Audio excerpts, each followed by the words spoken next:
There is a common saying in the gold bug community, the person that has the gold makes the rules. And we are seeing that play out in spades today with China restricting exports on super specialized critical minerals for chip production. And the minerals are gallium and germanium. Just looking here at CNBC, China is restricting exports of two niche metals, germanium and gallium, that are key to manufacturing electronics and semiconductors as the tech battle with the US and Europe heats up. And one wonders, they don't mention it in these articles, but the military applications.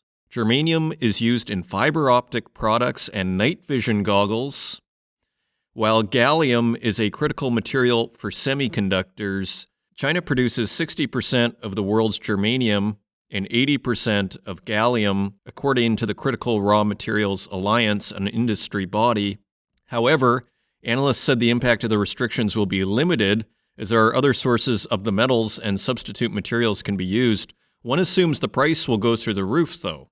If 60% of the germanium and 80% of the gallium is being taken off the market, it's hard to imagine prices staying cheap. So we're getting a firsthand view of the relationship here between natural resources and geopolitics, a up-close and personal view. The timing is interesting as well. Janet Yellen on Thursday is expected to arrive in Beijing for a visit to attempt to, it's hard to say if they want better relations, worse relations. Things don't seem to be improving. And so the timing is interesting. One imagine it was done at the last minute before the visit in order to maximize chaos and also create leverage in any potential negotiation that takes place. So I looked at the Chinese release. They are doing it for national security purposes. It is worth mentioning as well. So things are getting real in terms of this whole resource situation. I think it was Mike Tyson that said, everybody has a plan until you get punched in the face. And that's sort of my impression of this whole natural resource situation. It's all abstract. They are just news stories that seemingly have zero consequence.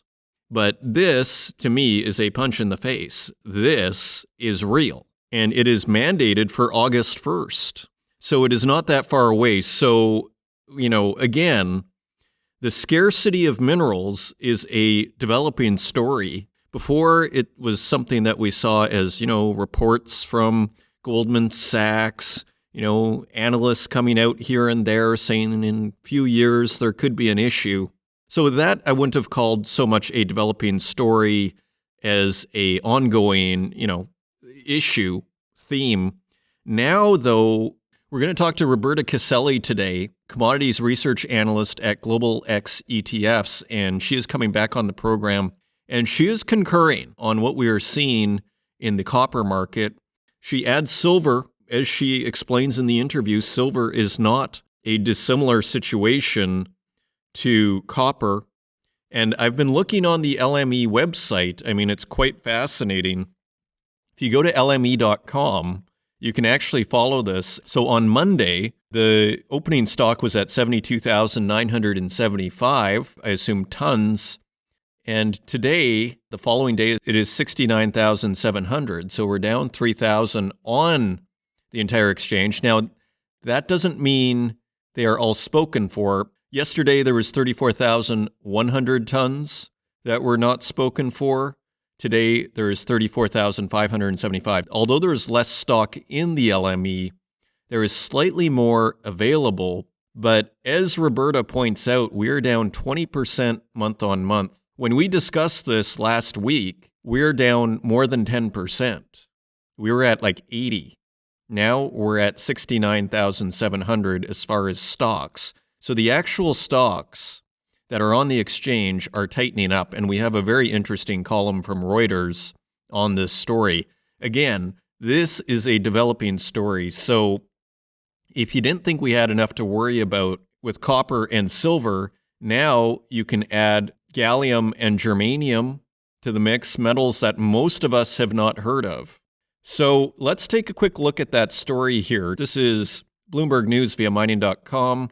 China imposed restrictions on exporting two metals used to make semiconductors and other electronics, a move that's likely to raise costs for hardware manufacturers and worsen geopolitical tensions over the race to develop advanced computing technology. Gallium and germanium, along with their chemical compounds, will be subject to export controls starting August 1st, China's Ministry of Commerce said in a statement Monday. Introducing the measures will serve national security and China's national interest, the statement showed. China is the leading producer of 20 critical raw materials, including gallium and germanium, as measured by its share of global mining. It is also dominant in refined production and processing. These two metals are used in a wide range of products such as solar panels, lasers, night vision goggles, and computer chips. Exporters for the two metals will need to apply for licenses from the Commerce Ministry if they want to start or continue to ship them out of country, according to the statement. The firms are required to report details of the overseas buyers and their applications, and reviews might be escalated to the State Council if needed. The measure is the latest development in a global battle to control technologies vital to industrial and military capabilities, and can be seen as an escalation of the worsening relationship between China and strategic rivals such as the U.S. There's also a larger meta theme that I don't want us to miss as well, which is the very idea that restricting resources can be used as a weapon. We've only really seen it, to my knowledge, back in 2010 when Japan and China were battling over some islands, and China said they were going to restrict exports to rare earths to Japan. And that was what kicked off a major bull market in rare earths, frankly, what brought me into this business to begin with. So I remember it very, very well. So we have seen it before, but we haven't really seen it since, to my knowledge. Now we are starting to see the game plan, and let's not forget, China accounts for the processing and refining for the majority of copper and nickel, and these are major commodities. And that's not to mention all of the tentacles they have in projects around the world, whether it's in Africa, whether it's in Bolivia with lithium, and on it goes. And we have fascinating stories. It's been going on for 2 decades. China has been collecting resources for 2 decades, whereas the West has really only clued in. As someone who's been in this business since 2012, I would argue the West has only really clued in at earliest with COVID. That was the first time really in the West where everything went from abstraction to, okay, the grocery store's shelves are empty. This is impacting me. This isn't just another news story that has zero impact on my life. That happens to someone else somewhere far away in the world. That might as well be a fictional tale as far as my, boots on the ground, practical, how it affects my day-to-day life. Now we're getting a sense for it. And again, people talk about a second wave of inflation, and I'm very sympathetic to this story because I think one of the kind of wild aspects of the inflation so far is we had a big jump once Russia invaded Ukraine. We did have a large jump in many commodities, from oil to copper to nickel to tin and zinc and everything. Really jumped, but it has come down. Yet in places like England, inflation is quite sticky. Apparently it's coming down in places like North America and Europe, but interestingly, they are still having a problem with things like rents, like housing. Now, the interesting thing about that is rents have nothing to do, really, with commodities. I mean, it may be a little bit in terms of how many buildings are built and this sort of thing, how many apartment buildings are built, but really it has more to do with interest rates and mortgages. Maybe more people are forced to rent right now because they can't afford to buy because mortgage rates are now at 7% and, increasing pressure on the rental market. So all to say, we're having what they call sticky inflation, yet commodity prices are at like pretty, what I would call normal levels. Oil at $71 a barrel for WTI, copper still below $4, gold still below $2,000, and nickel still below $10 a pound, despite everything. And then compounded with that, precariously low stocks in copper, in aluminum, in silver, as we're going to hear today. So it's all coming to a head here. So again, everybody is just throwing darts in a dark room at a dartboard when it comes to predicting the future. All that being said, one could imagine a supply-side inflation at some point, whether it's if things keep growing, or even more precariously, if things slow down and we still run out of the metal. As Roberta Caselli points out, we need these metals for the green transition, and frankly, nobody seems to know where these metals are going to come from, and if anything, what we're seeing are reduced help from Russia and China, who are major processing and refiners in China's case, and in Russia's case, providers of raw materials. So again, we're not in the land of science here, for the most part. We do have some numbers on supplies, and so that gives us some clue, but we're more in a qualitative zone here. We are dealing with different stories, which is why I continue to re-emphasize the situation, get more confirmation. That is basically what we get today, is more confirmation from Roberta Caselli that our suspicion, our models on what the situation is out there, we're getting more, I would say, confirmation. We're never going to be 100% certain. We're not in the land of mathematics. We're not in the land of quantitative data. We're dealing with stories. And yes, there is quantitative data on supplies, which we are looking at on the LME. As Roberta points out, Chile, we just saw a story, is down 14% on the month, year on year.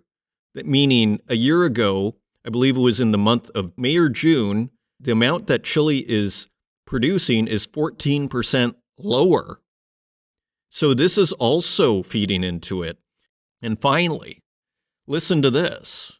The interim CEO of Newcrest is sounding the alarm, a terrifying future if miners and regulators don't step up.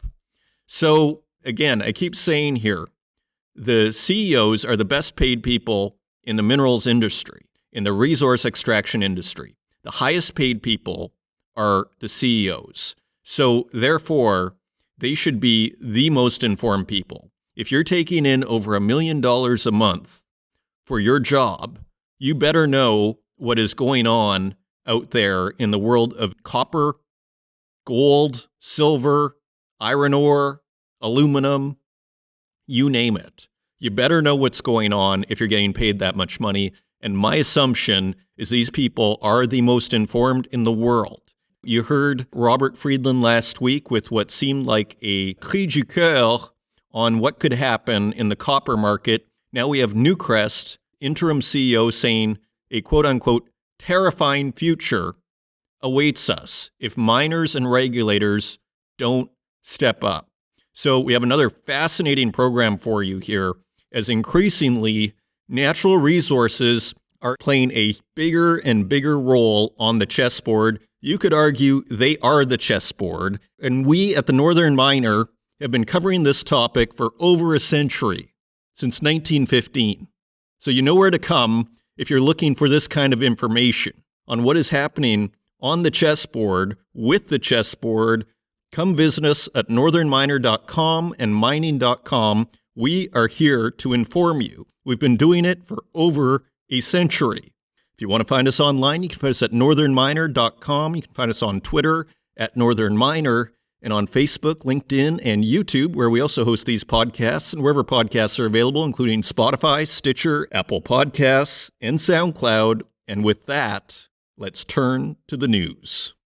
And turning to the website, just a little bit from this column.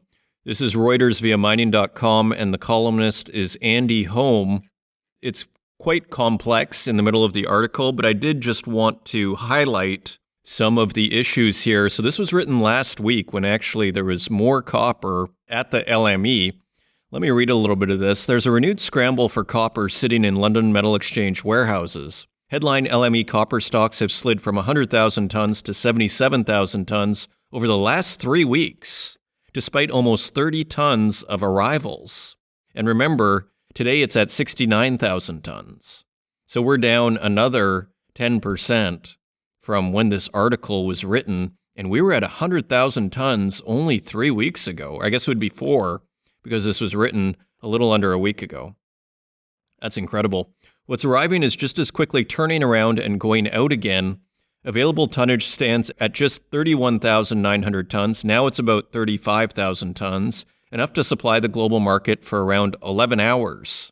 So that is the gist of it. I also wanted to go to the very end because it gets into some fairly complex issues there. But if you want to read all the details, just go to mining.com, look for Global Exchange copper stocks sink to 15-year lows. I did just want to find the conclusion here. Dr. Copper seems undecided. LME 3-month copper briefly spiked to a 2-month high of $8,868 per ton last week, but has since retreated to a current $8,380. The limited price reaction and the relatively constrained backwardation across the front part of the curve imply the market is betting that there is a lot more copper out there in private stocks. The pace of LME arrivals in recent days shows there are available units for exchange warranting. Physical premiums are soft across all 3 regions due to weak spot demand, according to Fast Markets. Surplus metal, however, is not sticking in the LME warehouse system, leaving visible inventory a bull flag in an otherwise bearish landscape. Either global exchange inventory rebuilds over the seasonal summer soft spot for Northern Hemisphere demand, or the market is going to have to rethink just how much copper is really out there. So it seems Andy Holm over at Reuters is saying there may be a little bit of a disconnect in terms of the price. Continuing on, this is Bloomberg News via mining.com. The world's appetite for solar panels is squeezing silver's supply. Changes to solar panel technology are accelerating demand for silver, a phenomenon that's widening a supply deficit for the metal with little additional mine production on the horizon. Silver, in paste form, provides a conductive layer on the front and the back of silicon solar cells. But the industry is now beginning to make more efficient versions of cells that use a lot more of the metal, which is set to boost already increasing consumption. Solar is still a fairly small part of overall silver demand, but it's growing. It's forecast to make up 14% of consumption this year, up from around 5% in 2014, according to a report from the Silver Institute, an industry association. Much of the growth is coming from China, which is on track to install more panels this year than the entire total in the U.S. Solar is, quote, a great example of how inelastic demand for silver is, end quote, said Gregor Gregerson, founder of Singapore-based dealer Silver Bullion. The solar industry has evolved to become much more efficient with using smaller amounts of silver, but that's now changing, he said. At the same time, supply is starting to look tight. It was flat last year, even as demand rose by nearly a fifth, figures from the Silver Institute show. This year's production is forecast to increase by 2%, while industrial consumption climbs 4%. The trouble for silver buyers is that cranking up supply is far from easy, given the rarity of primary mines. About 80% of supply of the metal comes from lead, zinc, copper, and gold projects, with silver as a byproduct. And scrolling down a bit, the result is a strain on supply so significant that a study from the University of New South Wales forecasts that the solar sector could exhaust between 85 and 98% of global silver reserves by 2050. The volumes of silver used per cell will increase, and it could take about 5 to 10 years to bring them back to current levels, according to Brett Hallam, one of the authors of the paper. And we have a quote here as well. Quote, substitution will look more interesting when silver's at, say, $30 an ounce as opposed to $22 to $23, said Philip Clapwick, managing director of Hong Kong-based consultant Precious Metals Insights, and one of the authors of the Silver Institute report. There won't be a doomsday scenario where we run out of silver, but, quote, the market will restore an equilibrium at a higher price, he said. Very interesting. Continuing on, China set to boost state cobalt reserves after tumble in prices. So this is quite interesting too. Bloomberg News via mining.com. China is taking advantage of tumbling cobalt prices to build up its inventories of the metal used in electric vehicle batteries and aerospace alloys. The National Food and Strategic Reserve Administration, the government stockpiling body, may buy about 2,000 tons of cobalt, according to people familiar with the matter. The agency invited 3 local refiners and a state-owned trader to a meeting in Beijing last week to discuss the potential buying agenda, said the people, who asked not to be identified because they're not authorized to speak publicly.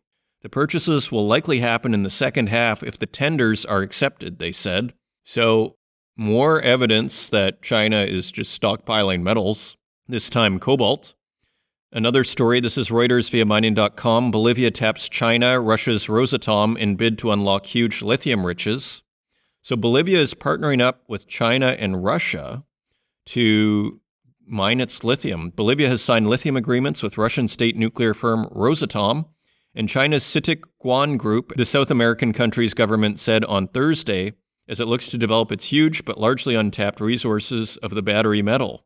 The deals, which envisage total investment of $1.4 billion, follow a similar agreement in January with giant Chinese battery maker CATL, another potential win for Beijing in its efforts to lock supply of the metal used in electric vehicles. And we have a quote, "With these deals, our country will be able to produce some 100,000 metric tons of lithium carbonate in 2025 in the Uyuni, Coipoza, and Pasto Grandes salt flats." Minister of Hydrocarbon and Energy Franklin Molina said at an event in La Paz. Continuing on, China jumps ahead in the rush to secure lithium from Africa.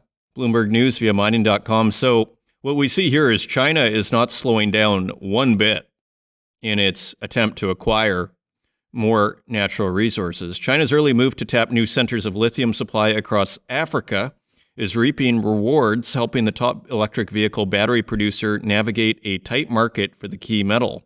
Spurred by a flurry of investment from Chinese companies, mines across the continent are forecast to increase production of lithium raw materials more than 30-fold from last year's volume by 2027, according to S&P Global Commodity Insights. Africa will account for 12% of global supply by then, compared with 1% in 2022. So very interesting. Continuing on, Stellantis signs deal with Cunico for supply of battery materials. This is Reuters via mining.com.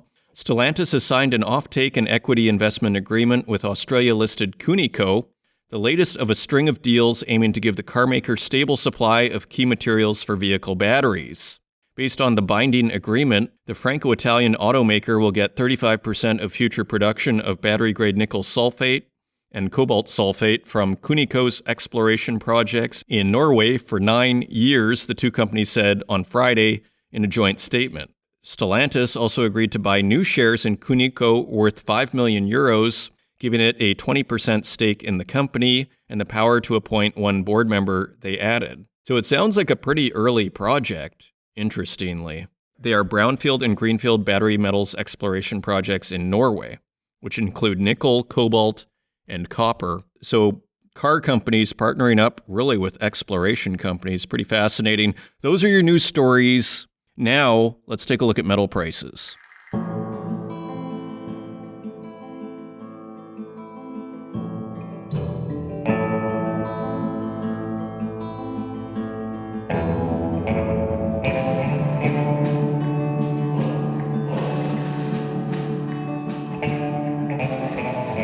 And turning to metal prices, let's just take a quick look at the U.S. 10-year Treasury bond, which is now yielding 3.86%. That is 0.15% higher. So they did spike up a little bit. I saw the British gilt. Let's just take a very quick look. The 10-year UK bond is at 4.4%. So it's actually up at 4.45% earlier. So it continues to really push higher here. It's going to be fascinating to see if it ever breaks this 4.5%. Seems like a real war going on right there. Turning to metal prices, gold is trading at $1,913.75 per ounce. That is $17 lower than last week. Silver is 2 cents lower at $22.78 per ounce. Platinum is $20 lower at $908.07 per ounce. And palladium is also lower at $1,235.45 per ounce. That is $78 lower, and it continues to hit new lows since we started measuring palladium about 3 years ago. Turning to our industrial metals, copper is unchanged at $3.78 per pound. Iron ore is at $110.87 per metric ton. That is $2 lower than last week. Aluminum is also unchanged at 98 cents per pound. Lead is down 2 cents at 97 cents per pound. Nickel is down 35 cents at $9.23 per pound. Tin is higher at $12.15 per pound. That is 14 cents higher than last week. Cobalt is also higher at $15.16 per pound. That is $1.77 higher than last week. And lithium is down 51 cents at $42.42 per kilogram. Uranium is down 30 cents at $56.20 per pound. And zinc is up 2 cents at $1.08 per pound. So a bit of a mixed bag here. Really, most things have edged lower. All precious metals are lower. Copper and aluminum unchanged. Generally lower, with the exceptions being tin, cobalt, and zinc. And those are your metal prices. And coming up, I'm very pleased to welcome back Roberta Caselli, commodities research analyst at Global X ETFs, to the Northern Miner podcast. She gives a comprehensive assessment of what is happening in the copper, silver, uranium, and oil markets. So 4 extremely interesting markets. So it is a fascinating discussion. Again, a lot of confirmation of what we're seeing in the news stories out here. I hope you enjoy it, and I will see you on the other side.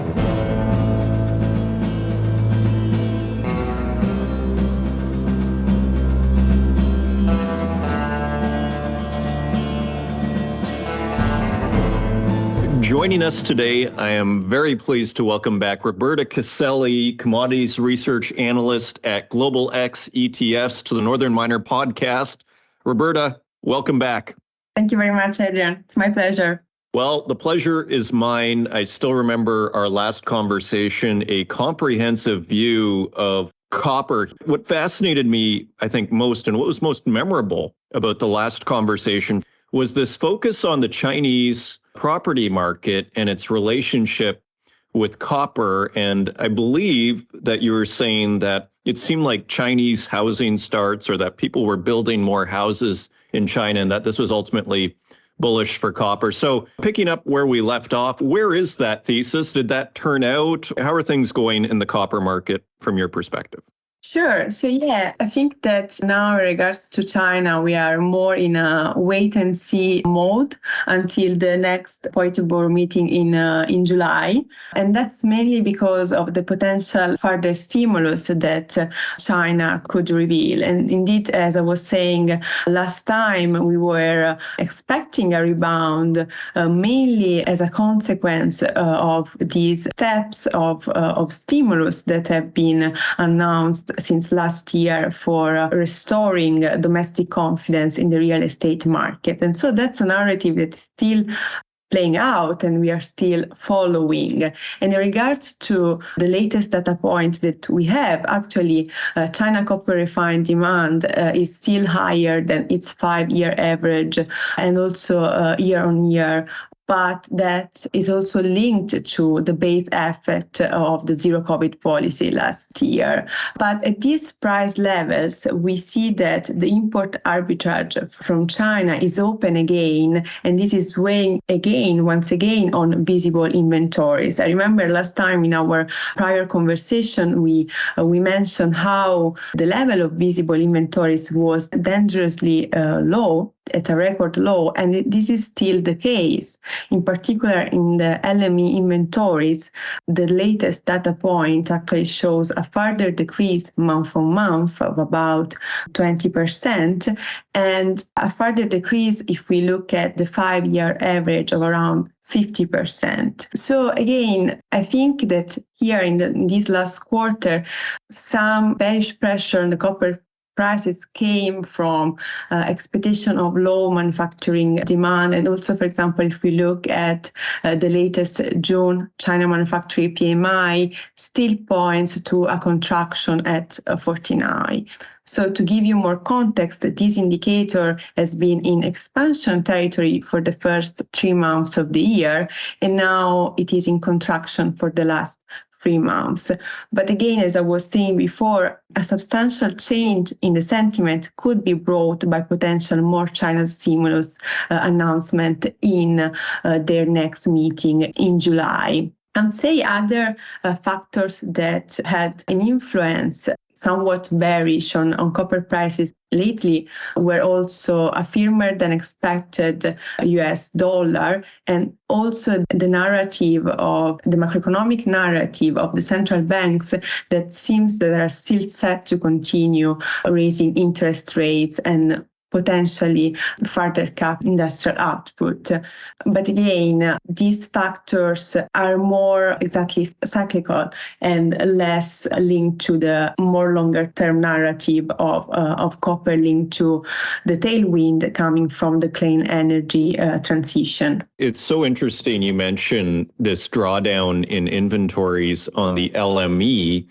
I mean, I was looking at it myself. I've started going to the LME website just out of curiosity, and it is quite dramatic. So did you hear, for example, these stories that have come out in the last couple of weeks about all these canceled warrants and this, I think it was in Bloomberg where, significant amounts of copper are being taken for delivery, and what seemed like a surprising amount to the reporters, like an unusual amount. And it seems like it's supposed to come off in the coming weeks and that it's already started to leave. So did you see those stories, and how much of a red flag is that for you?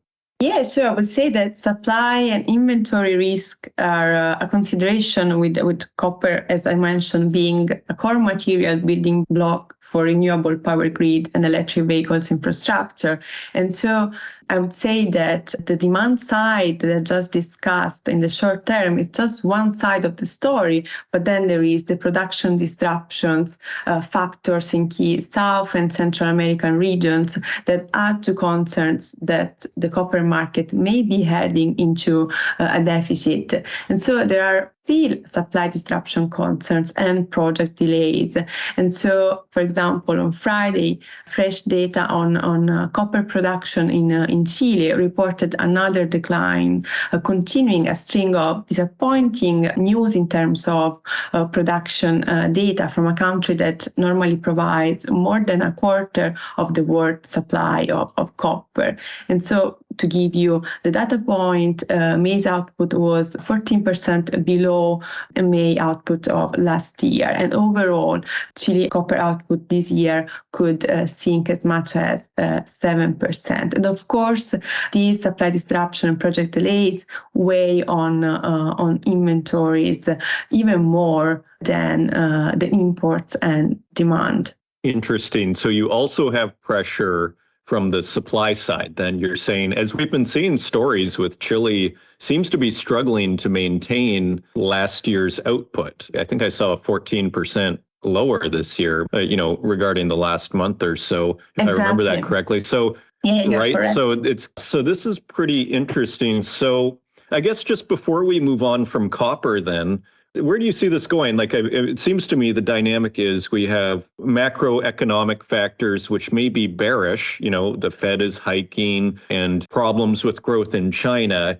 But nevertheless, we have what we might call a extraordinarily tight inventory situation. So at any point, I mean, I guess the risk is to the upside. One would think that if there's any kind of growth or any surprises to economic growth, I mean, it seems like this would be quite bullish. Is there anything you would add to that or change? Yeah, I agree with your recap, I would say. And definitely we believe that copper at this price level still present compelling investment opportunities. And also from an investor positioning point of view, measured, for example, by the managed money net length, we have observed a renewed interest in copper over the last month, both in COMEX and the LME futures market. And as mentioned before, this is also linked to the more long-term energy transition narrative, where the clean energy demand for copper is key. And so we have also seen many governments investing a lot to develop renewable energy. And so the copper dynamic is not just linked to countries such as China, but also United States and Europe are increasing their share of copper demand. Indeed, we have seen in the Inflation Reduction Act initiative to provide credits to buy electric vehicles, Europe to increase its demand for copper, to accelerate its shift to renewable, to win off Russian gas. So these factors are playing an important role beyond the macro story. Okay, and very quickly, before we move on to silver, another one of your specialties, if things do pick up in the global economy, and even if they don't, do we know where this copper is going to come from? Because we see these almost panic-like statements, say from Robert Friedland last week, copper's going to go up 10 times. We have Goldman Sachs head of commodities, Jeff Curry, saying, it's going to pull in oil like oil did when it was $10 a barrel and going up to 150. Do you have any sense in your mind of where that things might not be so bad, and that really, if things pick up, do you know where it's going to come from? I would say in terms of where the price is going, and in terms of percentage from the current levels, I would say already in the next couple of years, I think that we are going to see this dynamic in the price. And so I have a range in between 5% in 2023 and an increase of around 20% in 2024. But as mentioned, copper characteristics and the consideration that is used almost everywhere means that the prices are also very linked to economic cycles. So the macro story could be very important in terms of price swings, but I would say in the next couple of years, we could see already a substantial breakout higher from here. Okay, very interesting. And so turning to silver, another one of your specialties, we hear a lot about silver. Actually, we were discussing beforehand, actually, you don't hear a lot about silver. We hear a lot about gold and copper. Tell us about what's going on in the silver market. Yeah, so silver is most of the time overlooked because of gold, as you were just mentioning. But I would say that silver is a unique metal because of its dual nature of being both a precious and an industrial metal. So this means that it can potentially appreciate in both environments where demand for precious metal is rising, such as during periods of heightened volatility, and eventually when and if there is a slowdown of the Fed hawkish stance. But due to its industrial metal nature, silver can also appreciate following a rebound in the economy, and more precisely in the industrial growth. So taking a step back, on the demand side, for centuries, the silver has been used in a variety of luxury goods such as jewelry, silverware, and fine art, as investors look favorably upon the durable nature of silver and its collectability aspect. But today, silver is mainly a significant material for industrial uses due to its thermoelectroconductivity and high sensitivity to light. And so the metal is used extensively in a variety of faster-growing electronic segments, such as, most importantly, solar panels. And so silver's unique properties, as well as the relative small quantities of the metal required in many applications, often make it almost irreplaceable. And so silver prices are now rebounding from the 3-month low in June, and we have seen, as the factors, as the tailwinds of that, definitely a flight to safe haven assets, also on the back of disappointing PMI data globally. But also in terms of the fundamentals, as I was saying, one trend that has the potential to dramatically change silver supply and demand landscape involves increased solar power installations. And so Solar, as we mentioned before, too, is entering a new age after nearly 2 decades of developments, and due to green economy and installed capacity growth, basically the projections for a longer term growth are substantial. And so this translates in an important growth factor for silver. And in terms of the comparison between silver and gold, two are the most important differences. First is the fact that gold is trading more as a precious metal. Indeed, the industrial usage of gold is less than 10%, while the industrial usage for silver is more than 50%. And also the difference in the market size. So the market for gold is enormous, while the market for silver is much smaller. And that means that silver could be thought as a leverage play on gold. And one indicator I would use here is the gold to silver ratio. It is the most useful at its extremes. So this ratio is used to represents the amount of silver required to purchase 1 ounce of gold. And normally over the last 30 years, this ratio has been at an average of 65. Currently, the ratio, I've seen that this morning, is near 83. And this could actually indicate that silver is undervalued relative to gold. And that makes it very interesting. As said, this ratio is the most useful at its extremes. And when it is around the extremes, so around 80, it could trigger a mean reverting mechanism. That is so interesting. So if you're a precious metals investor, there is a case that could be made that you should be rotating back and forth between silver and gold as this ratio goes to extremes. That is fascinating. So in terms of then the supply, what are you seeing there? Like, we hear about a tightness in the silver market. These are just stories you hear, on YouTube, though. Like, do we have a similar dynamic to what's going on in the copper market? Do we have lots of silver in stock, relative to previous years? How are we doing in terms of supply? Yeah, that's an interesting question, because again, some of the dynamics I was underlying on the copper market, we can find also those dynamics in the silver market in terms of risks coming from also the regulation side of things and project delays. So, for example, now on the supply side, changes in the Mexican regulation could make it more difficult for mining conglomerates to be granted mineral concessions, and so increasing the risk that corporations may cut back on investments in new projects and putting Mexico's status as the world's top producer at risk. And also Peru, it is the second one. We have seen silver production falling due to similar project delay. And so actually multiple market participants have raised scarcity alarms in light of the rising demand I just mentioned for silver that is brought on by the shift to renewable energy sources. And in terms of inventories, as I believe I mentioned to you also last time, we are still at low levels, both in COMEX and the London Bullion Market Association. We have seen a small increase in the last week or so, but still at very low levels. Okay, so we have two other areas here that you focus on. So I want to jump to those while we still have time. In terms of uranium, what are you seeing in the uranium market? It's been a tough trade for the first, since 2010 to 2017 or so. It's been better recently. We're seeing the price perk up a little bit, edge higher a little bit in the last few weeks.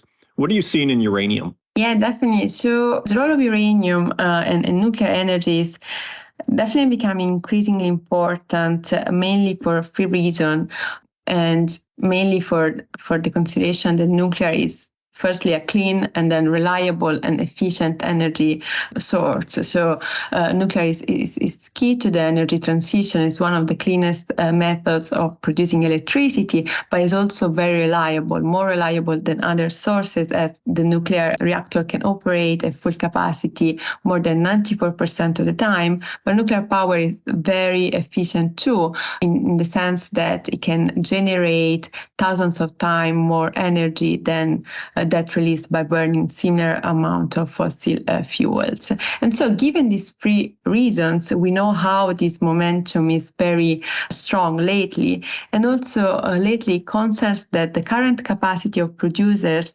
throughout the cycle is not fit to meet this bullish long-term demand are once again, as you have mentioned, supporting prices. In particular, as many European utilities have already done voluntarily, U.S. government has approved recently 2 bills to ban the purchase of Russian uranium. And this translates in straining the resources of the few remaining converters and enrichers on the west side. And so there are supply worries, and supply worries have been further compounded by the fact that Russian companies have won some contracts to mine uranium in Kazakhstan, that is the first producer, so endangering somewhat the neutrality of the world's top uranium miner and increasing these worries. But overall, we see that the need to decarbonize the global economy and at the same time finding a reliable energy supply, meeting rising energy demand, definitely are supporting nuclear energy. So, for example, we've seen nuclear energy being framed as a climate change solution in the US Inflation Reduction Act, and also the possibility for countries to begin to stockpile uranium as a backup power source could be very important when it comes down to energy security. And the enrichment market is also very important, and that too could change and extend output amid these developments. Maybe the last thing I would mention here is also that in terms of the stigma attached to nuclear and in terms of the perceived risk with nuclear energy, the industry lately has implemented a safe, technologically proven means to transport, store, and dispose of nuclear waste. Okay, excellent. And yeah, I'm even noticing among environmental friends, just anecdotally, friends who are, not necessarily for mining, but they actually are quite supportive of nuclear power oftentimes. So the narrative is definitely shifting. So just very quickly on uranium then, before we go to oil, do you have any sense of when we could potentially, when trends might converge, where things might get tighter? Do you have a sense for that? Or do you have any sense for kind of where the market is going, at least in the midterm? Yeah, so in terms of incentive price, I would say that according to the different mining companies, the incentive price ranges between 50 to 70, and now we stand around 56. So I would say that following an increase in price, definitely the supply should respond to this increase in demand. And we have already seen this in following the term contracting number. Indeed, already this year, term contracting is expected to have a great year, and also last year the numbers were definitely positive.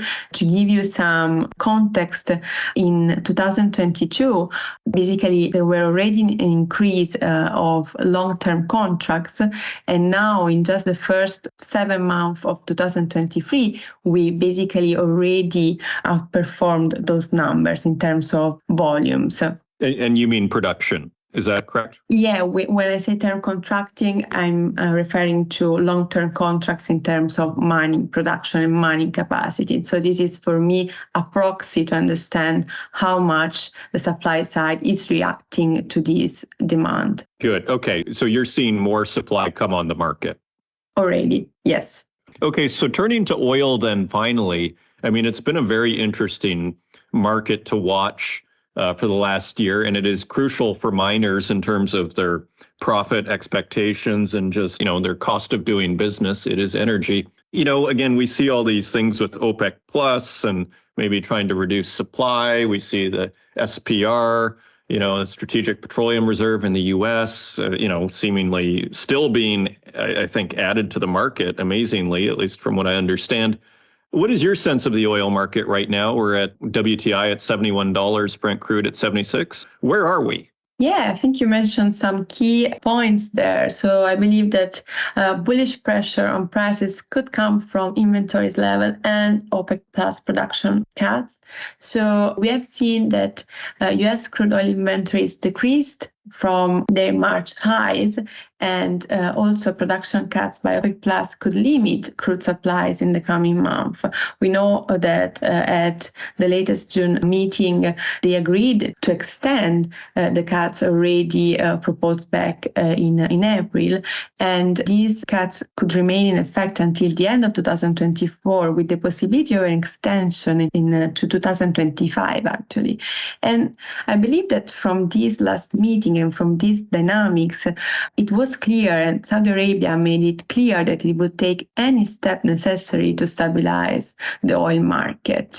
And also from market structure point of view, if you look at the forward curve of WTI, the forward curve remains in a backwardation that suggests tight supply too. And as you mentioned, a further bullish pressure could come from the decision of the US Department of Energy that also plans to purchase more oil to replenish the strategic petroleum reserve.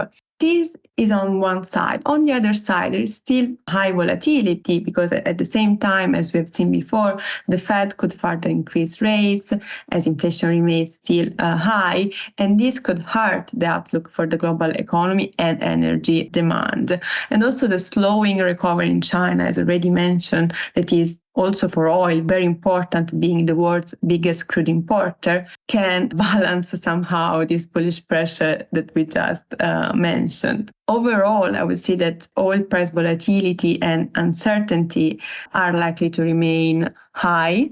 And on the supply side, we still wait on the possibility that there could be further cuts from Saudi Arabia. And it seems like Saudi Arabia, to your point, really wants to keep oil, like it's at $70. It seems like they even want it at $80. It's just the sense that you get, like they don't want to sell their oil for any cheaper. And so just looking at the supply, I mean, sometimes you hear these stories, like you have a lot of different takes on the oil market. Some people think with a recession, it's going to go lower. Put it this way, it seems to be a similar story to copper and silver, where if we get growth, it seems like there could be some pretty severe supply constraints, not as severe as copper or silver, but that, there could be some upwards pressure on the price there. But that if we hit a recession, as many people expect in the second half, well, then it could theoretically go lower, but with the Saudis wanting to kind of keep a certain level on the price. What is your sense of this whole supply-demand dynamic? Yeah, you are definitely right in saying that Saudi Arabia is trying to provide a sort of floor to the price. And as you mentioned, the idea is to have it to push the price even higher, around 80, in order to finance some key domestic projects. So that's the intention there. And so this uncertainty on the supply side and these cuts on the supply side overall, I would say that I can see that in terms of flows, they are benefiting the US market. Indeed, increased US oil and natural gas production can close these supply gaps in the global energy markets, especially in Europe. And also we have seen that not only for oil, but also for gas. And so we have seen how the US market has been so important. And I would say that also in regards to the different sectors that can benefit from these further production from the United States, I'd say the midstream pipelines in US are one of the sectors that are likely to remain very strong on the back of it. Also looking longer term, as you were saying, there are supply constraints. And so even if the cleanest fuels are produced at full capacity, I think that oil and natural gas will most likely be needed to close the long-term deficit, or the risk is to have excessive commodity prices. It sure feels that way as you hear the stories. But I mean, with so many things in commodities, it always kind of seems bullish, and you can wait years sometimes. So it is a tricky trade, especially when it looks like everything is lining up. Final question as we wrap up here. As far as the European situation, we're in summer now. Winter isn't that far away anymore. Europe got lucky with the warm weather last year. Do you have any sense? Do you have any concern? Where do you think we are with, say, nat gas going into the winter here? Yeah, that's an important question. And exactly, we might have some of the concerns that we had last summer. One positive consideration is that Europe's gas storage is at a record of around 76% full as of this time of the year. And they have again as a goal of being 90% full by November. And this year seems achievable. But at the same time, there is again global competition for LNG cargoes. And we have seen gas shipments from the United States to Europe starting to be scarcer, with supply funneling to Asia, where prices can be more competitive in the summer, mainly due to stronger demand for cooling. At the same time, we have also seen several outages. So in the last days, for example, due to dangers in the Netherlands, most of all, there is the possibility for Europe's largest gas site near Groningen on October 1st to actually close. And so that would again put further pressure on gas prices. So last year, as you said, we relied a lot on US LNG cargoes, and this year in the summer, we are again trying to win more those cargoes. But as mentioned, there is this global competition mainly coming from Asia. Fascinating. Roberta Caselli, commodities research analyst at Global X ETFs. Thank you for sharing your insight on this week's edition of the Northern Miner podcast. Thank you very much. And thank you once again to Roberta Caselli and Global X ETFs for joining us once again on the Northern Miner podcast. We look forward to having you back in a few months to get an update on these incredibly interesting, dramatic markets over here. Also, the Canadian Mining Symposium is happening once again this year. It will take place in London, England. If you want to find out more information, register your interest, see who's speaking, just go to events.northernminer.com. If you want to help out the podcast, please leave us a review in the Apple Podcast directory, share it with your friends, and until next week, take care.